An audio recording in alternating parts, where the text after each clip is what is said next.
لەگەل بەردەوامیە بۆمبارانکردنا گوندên çiyayê Kurdan li Laziqiyê ji aliyê balafirên Rûsya ve ku di encamê de xanîn hemwelatên sivîl wêran bûne, hejmareke zêde jî ji xelkê sivîl koçberî kampên sersînorê Tirkiyê bûne. Ev dîmen taîbetin bi tora medyaya Rûdawê ji çiyayê Kurdan. Tê de xelkê sivîl li pey cenazeyên kuştiyên xwe di bin avahiyan de digerin. Lê ji ber berdewamiya bombabaranan pir esteme cenaze bên derxistin.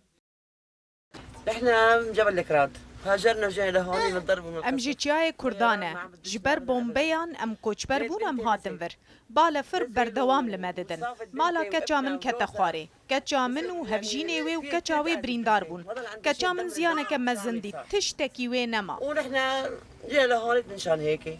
لەگەل زێدەبوونا هەژمارە کۆچبەران ڕێخستنên خۆجەهی yên dwarê mirovî de kar dikin, hewl didin 4 kampên nû li ser sînorê Tirkiye ava bikin.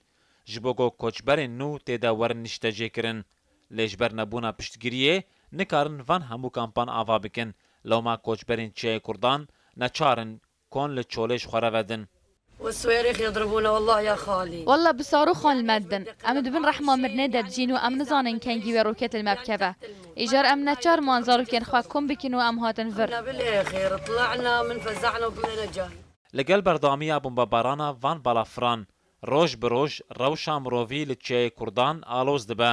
Ji xwe ji vistana zehmet ya vê navçeyê ku berdewam berf lê dibare wê rehmê li koçber û xelkê sivîl neke. Ji xeynî ku xwarin û pêdiviyên sereke yên jiyanê li wê navçeyê qut bûne. Biradost Azîzî Rûdaw.